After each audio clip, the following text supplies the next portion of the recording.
Gente, hoje eu queria conversar com vocês. O pessoal que está vindo no Destruindo a Religião está bem,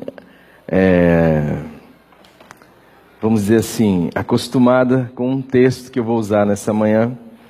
Mas, na verdade, a mensagem de hoje, o papo que a gente quer bater hoje, é fruto de uma pregação, uma conversa que eu tive com um adolescente de 12 anos. E depois que eu terminei aquele papo com ele, eu disse assim, bom, esta é uma boa mensagem para compartilhar com os meus irmãos. Então, aqui vai um papo entre eu e um adolescente. Para isso eu quero convidar vocês a abrir a Bíblia de vocês em Gênesis capítulo 4. Verso 1. Gênesis capítulo 4, o verso número 1. Posso ler? Coabitou o homem com Eva, sua mulher, esta concebeu e deu à luz a Caim, e então disse, adquiri um varão com o auxílio do Senhor. Depois deu à luz a Abel, seu irmão. Abel foi pastor de ovelhas e Caim, lavrador. Repare que em relação a Abel, ela não tem nada a dizer. Aconteceu que no fim de uns tempos, trouxe Caim do fruto da terra uma oferta ao Senhor. Abel, por sua vez, trouxe as primícias do seu rebanho e da gordura deste. Agradou-se o Senhor de Abel e de sua oferta, ao passo que de Caim e de sua oferta não se agradou o Senhor. Então irou-se, pois, sobremaneira Caim, e descaiu-lhe o semblante. Então lhe disse o Senhor, por que andas irado, Caim? E por que descaiu o teu semblante? Se procederes bem, não é certo que serás aceito, celebrado, recebido. Todavia, se procederes mal, se insistires no caminho da maldade, eis que o pecado está lhe aguardando à porta, jaz à porta. O seu desejo, aquilo que você deseja, será uma ferramenta, um instrumento contra ti, mas a ti cumpre dominá-la, esse desejo. Disse Caim a Abel, seu irmão, vamos ao campo? E estando eles no campo, sucedeu que levantou Caim contra Abel, seu irmão, e o matou. E disse o Senhor a Caim, onde está Abel, teu irmão? Ele respondeu, não sei. Acaso sou eu tutor do meu irmão? E disse Deus, que fizeste? A voz do sangue do teu irmão clama da terra até a mim. Gostaria agora de ir com vocês até João, Evangelho de João, capítulo 2.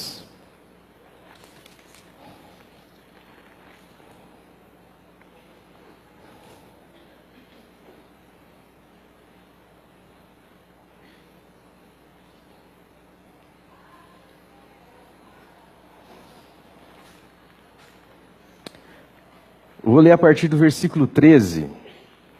Estando próxima a Páscoa dos judeus, subiu Jesus para Jerusalém. E encontrou no templo os que vendiam bois, ovelhas e pombas, e também os cambistas assentados. Tendo feito uma azorrague de cordas, expulsou todos do templo, bem como as ovelhas e os bois. Derramou pelo chão o dinheiro dos cambistas e virou as mesas. E disse aos que vendiam as pombas, tirai daqui estas coisas. Não façai da casa de meu pai uma casa de negócio, de nequiócio, de comércio. Lembraram-se, pois, os seus discípulos do que está escrito, o zelo da tua casa me consumirá. Perguntaram-lhe, pois, os judeus: que sinal nos mostra para fazeres estas coisas? Jesus lhe respondeu: destruí este templo, e em 3 dias o reconstruirei. Replicaram os judeus: em 46 anos foi edificado este santuário, e tu em 3 dias o levantarás? Ele, porém, se referia ao santuário do seu corpo. Quando, pois, Jesus ressuscitou dentre os mortos, lembraram-se os seus discípulos de que ele dissera isto, e creram nas Escrituras e na palavra de Jesus. Uma puladinha para o capítulo 11.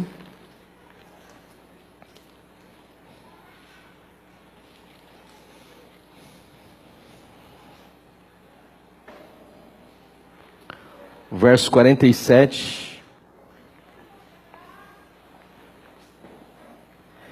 Então, posso ler? Então os principais sacerdotes e os fariseus convocaram o sinédrio e disseram: que estamos fazendo? Uma vez que este homem opera muitos sinais, se o deixarmos assim, todos crerão nele, e depois virão os romanos e tomarão não só o nosso lugar, mas a própria nação. Caifás, porém, um dentre eles, sumo sacerdote naquele ano, advertiu-os, dizendo: vós nada sabeis, nem considereis, que vos convém que morra um só homem. Vos convém que morra um só homem. Vos convém que morra um só homem. Falando de Jesus. Pelo povo. E que não venha a perecer toda a nação. Ora, ele não disse isso de si mesmo, mas sendo sumo sacerdote naquele ano, profetizou que Jesus estava para morrer pela nação. E não somente pela nação, mas também para reunir em um só corpo os filhos de Deus que andam dispersos. Desde aquele dia, então, resolveram matá-lo. Santo Espírito, esta é a tua palavra em nome de Jesus. Nós estamos imergidos no seu bem. Nós precisamos que o Senhor nos dê a condição de ouvir a tua voz, como um milagre. É isso o nosso pedido, em nome de Jesus. Amém.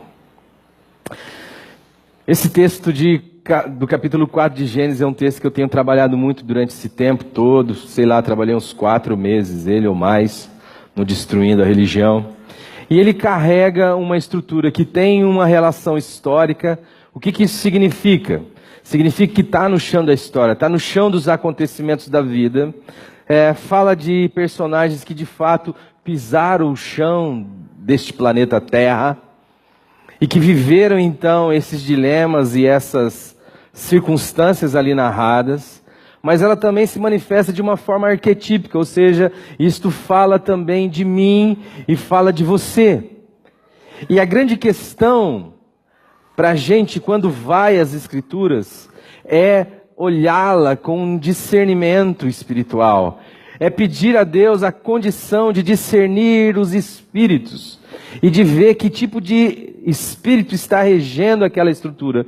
Porque esse tipo de espírito vai permear toda a história, vai agir da mesma forma durante toda a existência humana, enquanto história que estamos vivendo hoje aqui nessa terra. E o que é mais maravilhoso de tudo isso é que você talvez não se sinta ou não se saiba privilegiado, mas eu sim, de estar nesse tempo, nesse momento da história, onde tanta coisa já aconteceu e tantos irmãos já foram revelados, e a somatória dessas revelações nos dá a condição de hoje, como anões, subir nos ombros dos gigantes e olhar para além deles, para além do que eles já viram, ter a condição de perceber algo a mais, porque nós somos pessoas da nossa história, do nosso tempo, e nós precisamos assumir esta condição. E existe então este discernimento necessário, porque a palavra de Deus vai dizer que a letra em si, ela só traz morte, ela produz morte, ela mata. Mas quando ela é vivificada pelo Espírito, ela gera vida. A letra mata, mas o Espírito vivifica.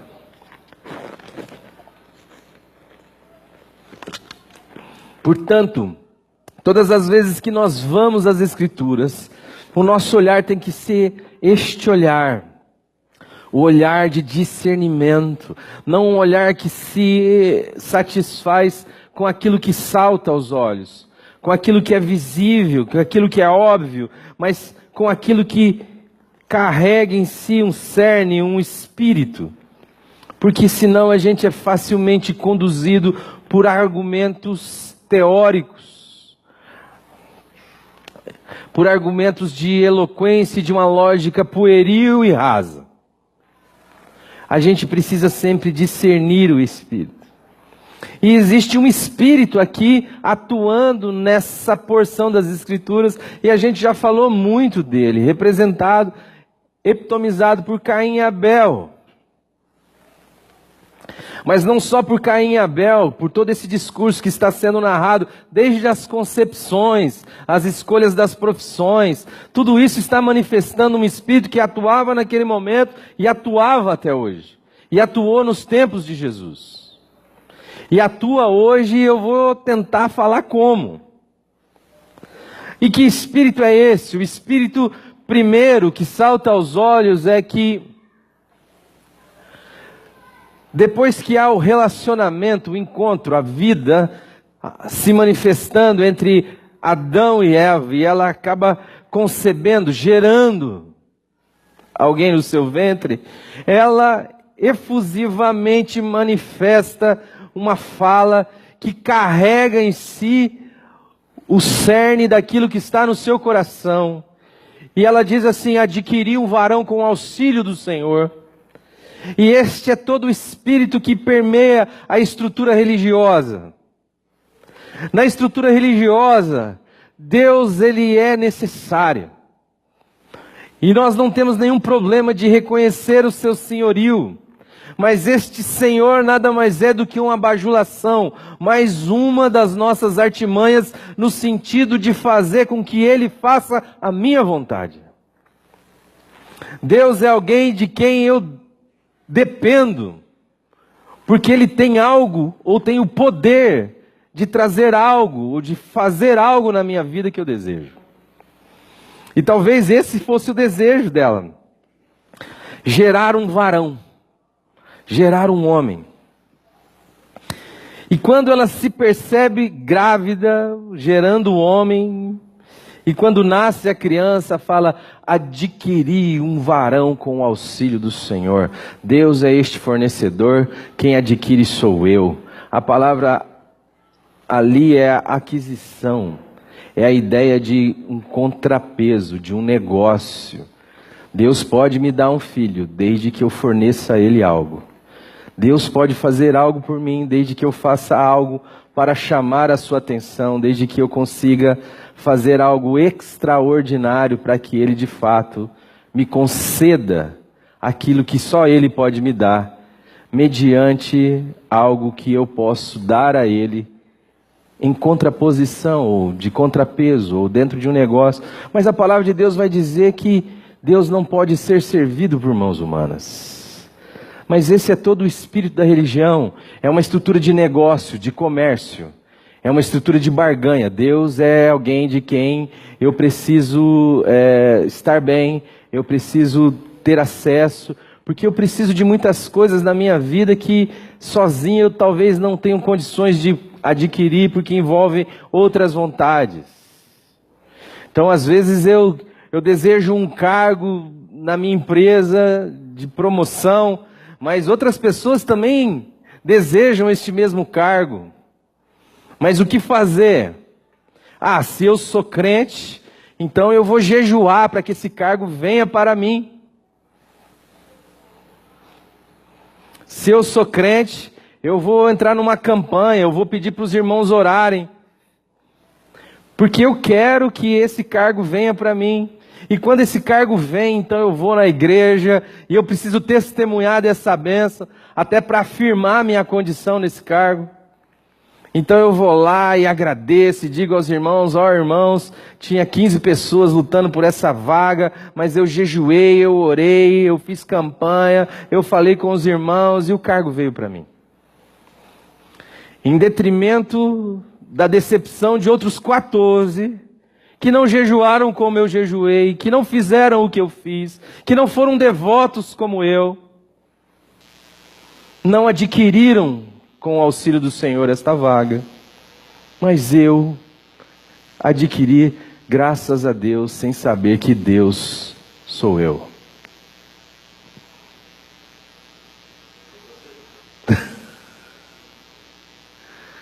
Essa é a proposta para a vida, onde tudo depende de mim. Deus é esse cara que pode fornecer, mas depende de mim. Depende do que eu faço. Este é o nome de Caim: aquisição, adquirir. De repente ela gera um outro varão, mas não há esta celebração, não há esta fala. O espírito é outro, deu à luz a Abel. E aí o texto vai dizer: Abel foi pastor de ovelhas e Caim foi lavrador. A palavra Abel significa vapor, sopro. O que é um sopro? Quanto vale um sopro? É aquilo que vem e já não é. E Abel escolhe então uma profissão que a própria ordem do Senhor sustenta. Quem gera ovelhas são as ovelhas que Deus gerou, criou.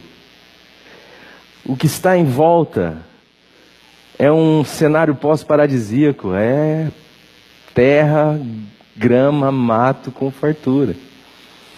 É um contexto onde o cardápio não mudou, portanto não tem predador a ovelha. A ovelha, o lobo não come a ovelha. Não tem frio, não tem calor, o eixo da terra não mudou, só vai mudar a partir do dilúvio. Não chove, não faz frio. É aquele 22, sabe, constante. Que molha a terra, é um vaporzinho que sai dela e o sereno da noite. O que é ser pastor de ovelhas num contexto em que a ordem, a graça comum de Deus sustenta esta produção de um animal que não tem valor comercial, a sua pele não é vendida, ele não tem açougue, ninguém come carne, gente. Aqui todo mundo come legumes, verduras, inclusive os animais. Esse cardápio só vai mudar no dilúvio. Ser pastor nessa condição é viver daquilo que Deus propôs, da ordem que Deus trouxe, do trabalho de Deus. É trabalhar no trabalho de Deus. É mais ou menos o que Jesus fez. Meu Pai trabalha e eu também trabalho. É a comunhão com o trabalho de Deus e, portanto, com o Deus que trabalha. Mas já ser um lavrador, há uma fala logo depois do pecado que diz assim: com o suor do teu rosto comerás do teu pão. Ser lavrador significa viver do ser humano. Significa viver daquilo que você é capaz de fazer, produzir. Daquilo que eu posso oferecer. E já nessa estrutura cultica que Deus não pediu, esses espíritos são manifestos. Por quê? Caim leva das primícias de toda a sua colheita, enquanto Abel traz o cordeiro inocente. O que o cordeiro fez para merecer morrer? Nada. Está apontando para o sacrifício de Jesus, para o sacrifício do cordeiro, em que um sangue inocente paga pelo nosso pecado. Onde eu não tenho nada a oferecer pelo meu pecado. Nada eu posso dar que justifique a minha entrada no culto. Eu saí do culto. Eu rompi com Deus, eu abracei a rebelião. Eu me tornei ontologicamente o oposto de Deus. Se Deus é a vida, eu me tornei um morto. Se Deus é o bem supremo, eu me tornei o mal encarnado. Se Deus é a verdade, eu me tornei a mentira das aparências, das tangas, dos esconderijos. Eu não posso participar do culto que deveria ser a vida, que deveria ser o happy hour, no final, na viração do dia. A minha troca de ideia com o Senhor, como quem conversa com um amigo, com um pai. A vida que se configura nessa celebração de viver e de ser, de tal forma que quer eu coma, quer eu beba, quer eu faça outra coisa qualquer, tudo é culto. Dessa vida que não há dicotomias, que não há divisões, separações. Adão está permeado na criação, assim como a criação está permeada nele. Adão está mergulhado em Deus e Deus nele. De tal forma que tudo que ele faz é culto.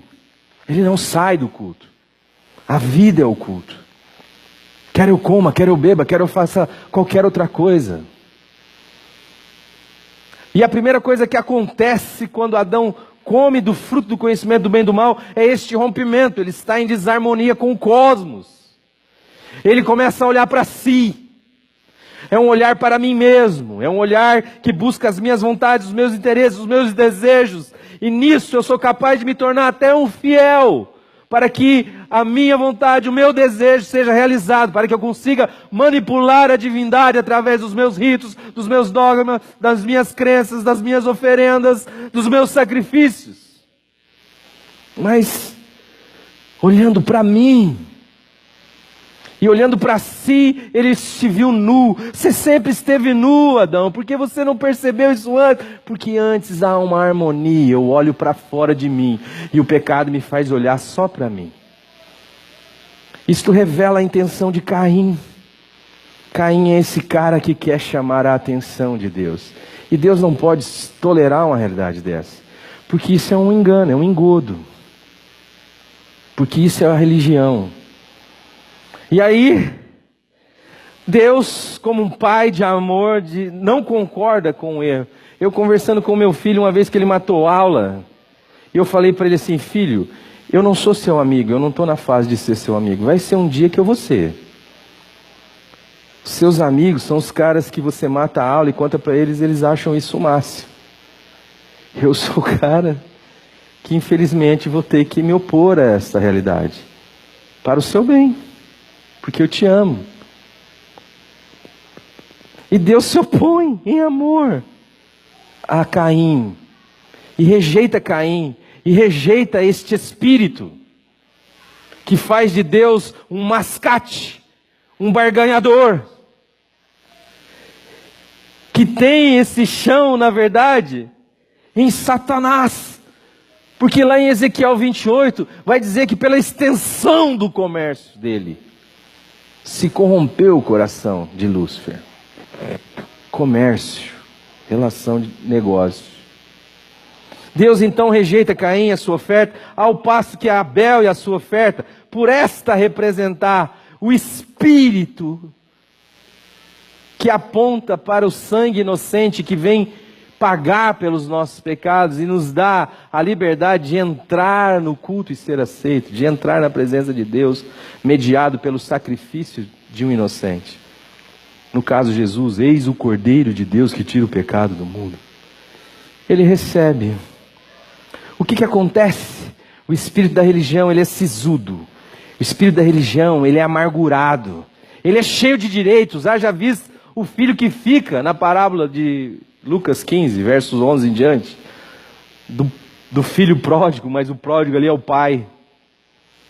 O filho que fica diz: há quanto tempo estou convosco sem jamais desobedecer uma ordem tua, e tu nunca me destes um cabrito para eu queimar com os meus amigos. Eu fiz um negócio contigo, eu te obedeci, mas eu não recebi o que eu queria em troca. Você é um barganhador desonesto.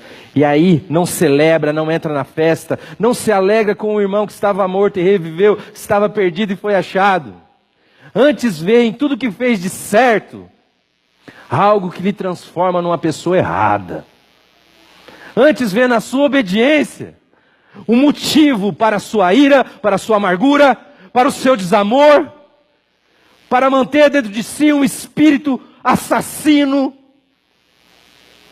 que não se importa de matar o irmão, ainda que seja dentro dele mesmo. Veja se não é o mesmo espírito de Caim. Porque a religião nos dá direitos. Deus é com quem eu negocio e Ele precisa então me atender nas demandas que eu proponho. Lhe decai o semblante e ele fica irado. E Deus vê esse momento. E Deus não o abandona. Deus vai na direção dele e fala: Caim, Caim, o que está acontecendo com você, cara? Porque lhe decaiu o semblante. Se procederes bem. E eu disse àquele jovem: o que é proceder bem? Dentro do texto. E ele me disse: era achar uma ovelha em algum buraco e trazê-la. Proceder bem é voltar, é se converter, é estar indo numa direção, voltar e ir para outra. Deus está dizendo: se procederes bem, não é certo que serás aceito. Não é certo que serás aceito. Se você vier pela via do sangue, do sacrifício do Cordeiro inocente, se você vier mediado por Jesus, não é certo que eu estarei de braços abertos, como aquele pai em Lucas 15, que vê o filho ao longe e sai correndo na sua direção e lançando-se em seu pescoço, o abraça e o beija, no primeiro sinal de conversão. No primeiro sinal de desorgulho, se é que existe essa palavra. E faz festa, e faz celebração, e mata bezerro cevado, e chama cantores. Não é certo que serás aceito, Caim. Mas Caim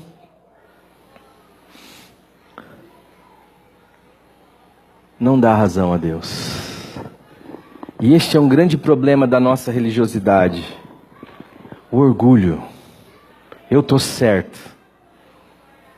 E nesse espírito, o que eu faço? Para permanecer parecendo certo. Porque existe uma referência que me expõe. Quem me expõe? Abel.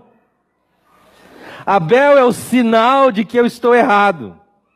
Mas ao invés de admitir o meu erro e proceder como Abel, eu prefiro matar Abel e manter o meu erro.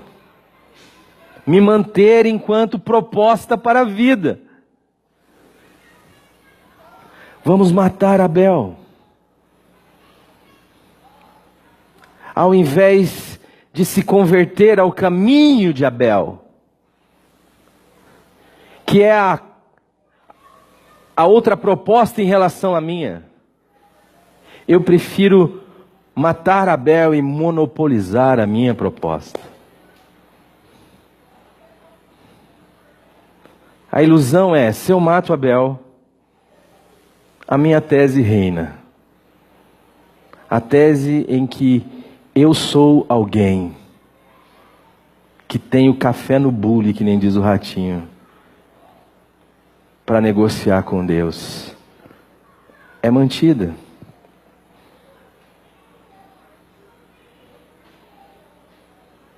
E há então a morte de Abel.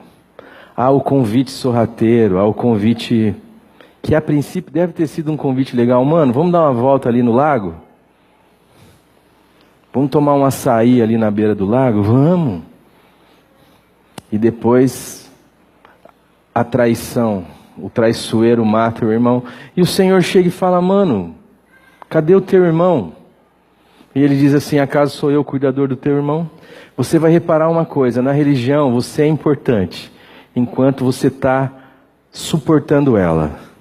À medida que você representa uma antítese dela, ela vai matar você. E você não vai significar mais nada para ela. Pelo contrário, ela vai te olhar com desdenho. Acaso sou eu cuidador do meu irmão? Pois é, no Evangelho sim. No Evangelho, quando o pai é nosso, o irmão é meu. No Evangelho só faz sentido a ceia se você esperar o irmão. Se você incluir o outro. Agora, se você come antecipadamente, o que você tem é uma repreenda do apóstolo, no sentido, você não tem o que comer na sua casa, não?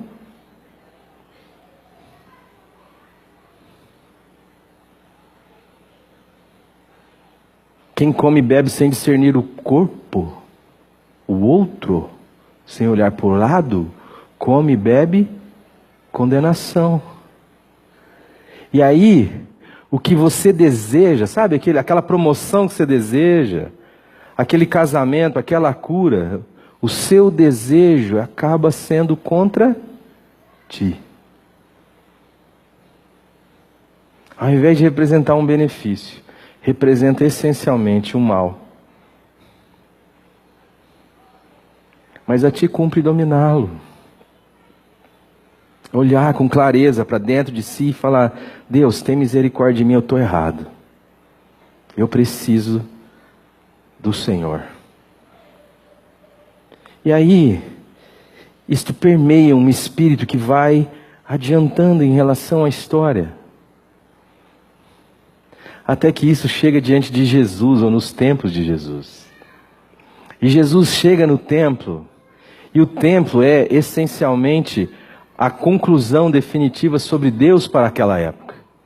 4.000 anos de história deram no templo. Deram no templo, deram nos ritos, deram nos sacrifícios, deram nos oficiantes, nos sacerdotes, nos levitas, deram na teologia, naquilo que os escribas e os fariseus determinavam.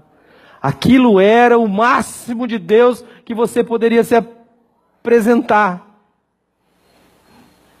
Mas Jesus, quando entra lá, fala: o Espírito que está aqui é o Espírito anticristo, anti-Deus, anti-graça, anti-evangelho.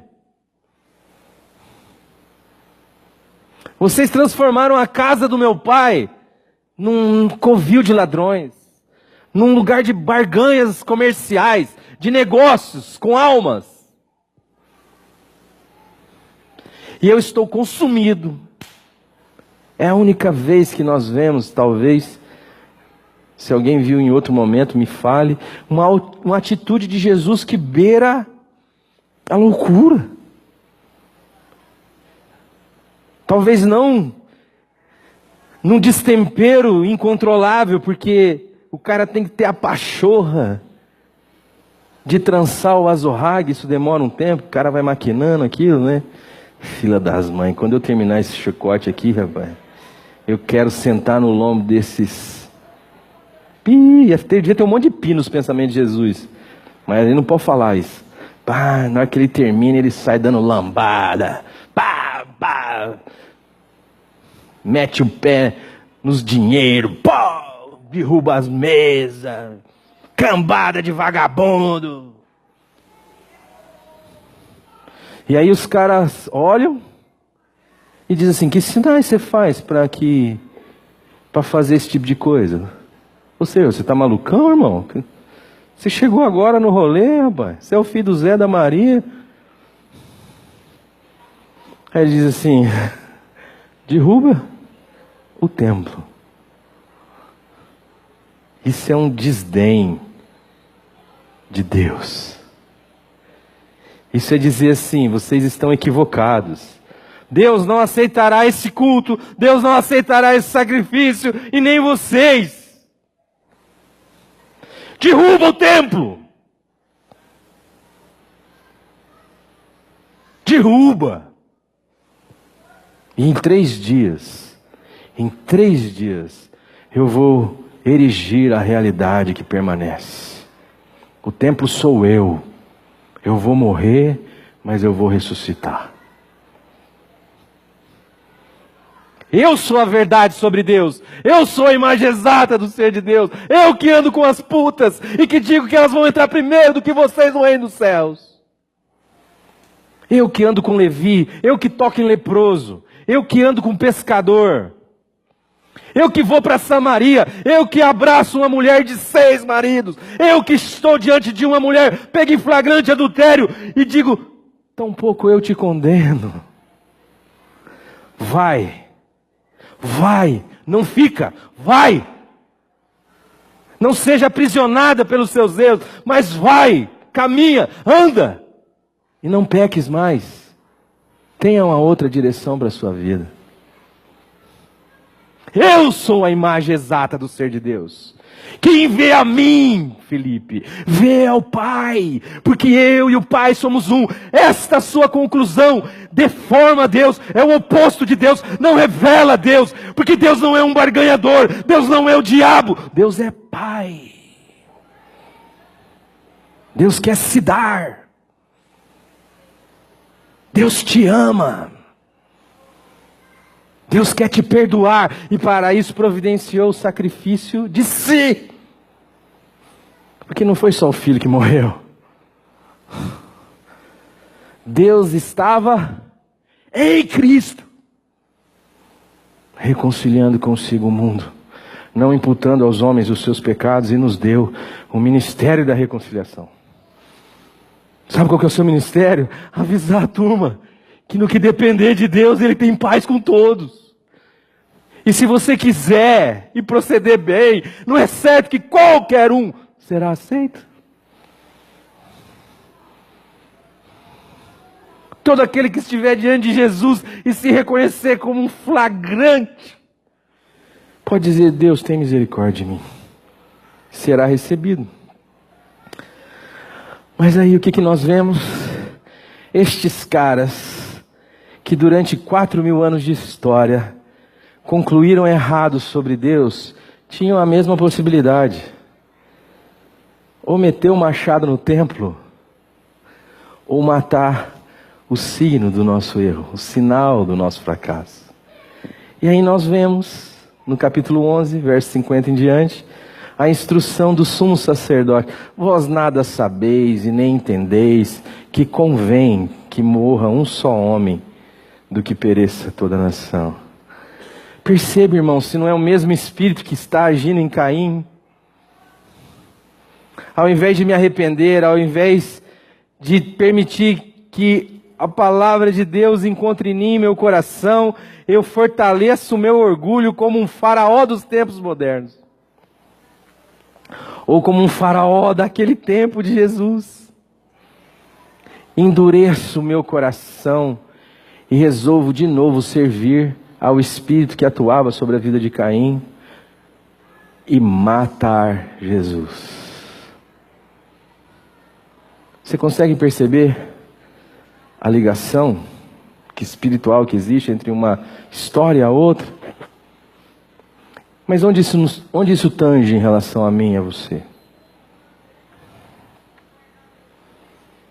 Isso tange em relação a mim e a você, porque esse templo, irmãos, muitas vezes está erigido dentro de nós, gerando convicções, gerando negócios dentro do nosso coração, dentro da nossa maneira de pensar, fazendo de nós ilusões, holografias, estéticas que não representam a realidade, a verdade a nosso respeito. A gente vai vivendo da beleza de um templo, reformado por Herodes durante 46 anos, e que ficou a coisa mais linda do mundo, que já tinha sido lindo, muito mais lindo quando Salomão o construiu. A gente vai olhando essa beleza do lado de fora, a gente vai sendo essa pessoa adequada do lado de fora, essa pessoa bem vista, bem quista, e a gente vai tentando se convencer disso. Porque diante de Jesus você morre. Diante de Jesus a mentira sobre você é desfeita. Ainda que o mundo inteiro diga que você é alguém, diante de Jesus você se percebe como um flagrante, como ninguém. E aí você fica com duas alternativas. Ou você diz: Senhor, é verdade, eu só penso em mim, eu vivo para mim, a minha religião é para mim, Deus é meu, a minha relação com Ele ou é de medo ou é de negócio. E eu preciso saber desse amor que eu desconheço. Tudo que eu chamo de eu precisa ser implodido, precisa ser destruído, precisa morrer. Isso que eu estou chamando de eu é uma construção que não expressa Deus mais. E eu fui criado para expressá-lo, a sua imagem e a sua semelhança. Diante de Jesus, não pode ficar pedra sobre pedra do meu ser, daquilo que eu chamo de eu. Precisa de fato ser crucificado com Cristo. Ou eu então dou esta razão a Deus e vejo o meu ser diluir, e vejo as pessoas olharem para mim e não verem mais em mim, não me darem mais o valor que eu tinha quando carregava a aparência estética, moral, formal. Mas encontrar contentamento no fato de que diante de Deus eu sou um com Deus, sou de verdade em Deus. Ainda que as pessoas me olhem crucificado com Jesus e digam, é mais um dos bandidos que andavam com ele. Ainda que eu não tenha mais o respeito, a moral, a admiração. Contudo, eu sei quem sou em Deus.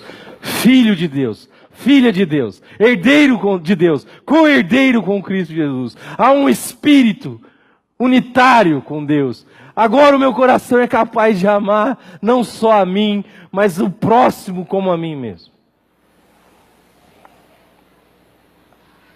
E eu começo a ter olhar para o outro, para o meu marido, para a minha esposa, para o meu amigo, para o cara que eu não conheço. Eu começo a me colocar no lugar de alguém, eu começo a me ver como o outro.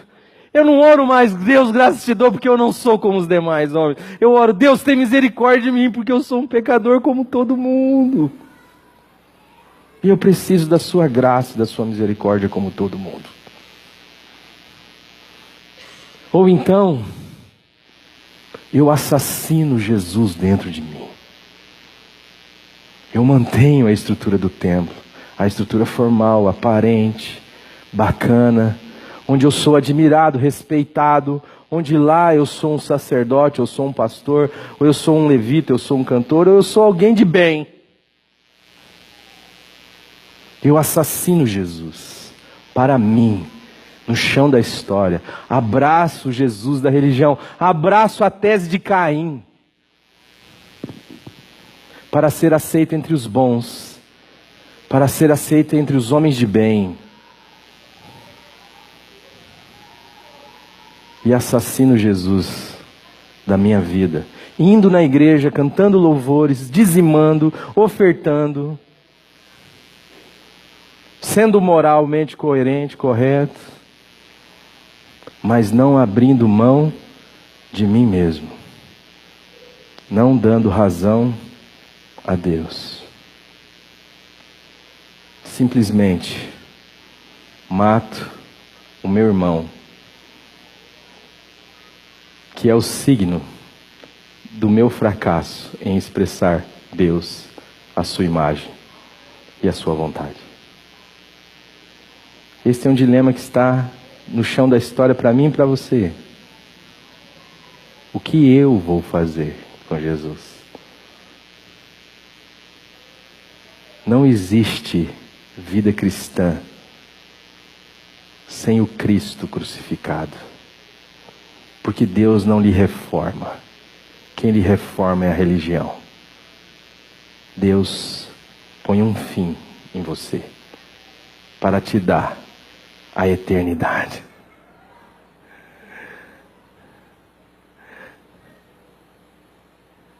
Mas é morrendo que isso acontece. Não é tentando se salvar. Não é tentando sobreviver. Não é tentando manter o templo reformado. É implodindo o templo. É destruindo o templo. É não deixando pedra sobre pedra. E aí, é confiando num caráter. é voltando. Lembre-se, Caim estava num culto. Um culto que Deus nunca pediu. E um culto que foi a razão do seu ódio pelo seu irmão. Muita gente está louvando o Satanás, chamando de Jesus.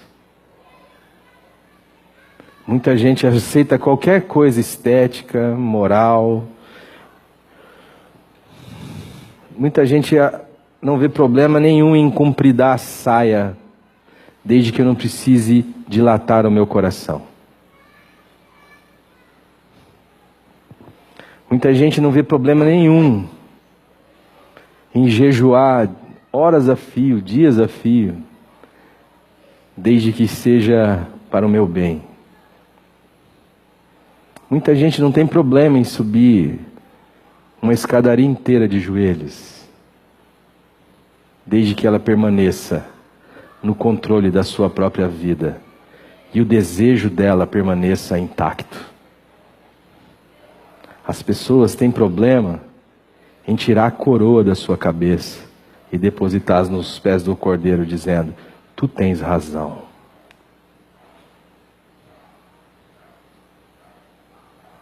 Tu tens razão. E eu só tenho algo a lhe pedir: misericórdia. Porque eu sou um pecador. E experimentar o poder da graça de Deus, que veio chamar pecadores ao arrependimento, que não tem nada a ver com justo, que não veio buscar sãos, mas veio buscar seres humanos de verdade. E seres humanos de verdade são pecadores de verdade. Precisam da graça e do sacrifício do Cordeiro.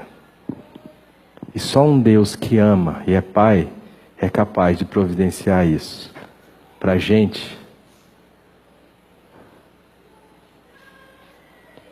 que só pensa em si, que precisa de um coração novo, de um novo nascimento, para ver o reino. Dizer assim: Senhor, o Senhor está certo. Eu quero abandonar o meu desejo. Eu quero proceder bem. Como é que a gente vai viver a nossa vida daqui para frente?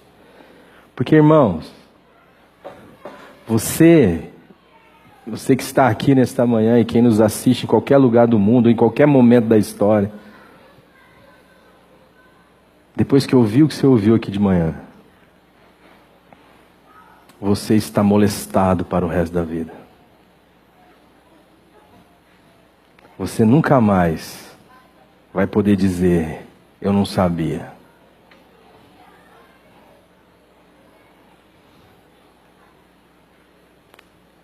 E só existe você para decidir o que você vai fazer com a sua vida. Sufocar a voz que você ouviu? Ou começar a anunciar para um bando de gente que não sabe que Deus estava em Cristo reconciliando consigo mesmo o mundo, não imputando aos homens os seus pecados, e nos chama a anunciar esta bondade a todos. Você vai morrer, mas depois de 3 dias você vai ressuscitar, e isso nunca mais vai estar em risco. Você vai experimentar dia a dia o poder da ressurreição, o poder da vida, o poder do amor de Deus, do Deus que não faz negócios, mas de um Deus que se dá. Eu quero te convidar a tomar uma decisão agora, dentro do seu coração. e a dizer no seu íntimo, no santo dos santos do seu espírito: Deus eu quero, ou Deus eu não quero. Você me ouviu? Eu quero que nesta manhã a minha pregação não seja vã na sua vida. Você pode dizer: eu não quero. Para mim já não foi vã. Você pode fechar a cara comigo e dizer assim: não quero saber de nada, quero saber de mim. Mas você pode dizer assim: Senhor, eu quero. Curve sua cabeça e responda dentro de você ao Deus que sonda os corações.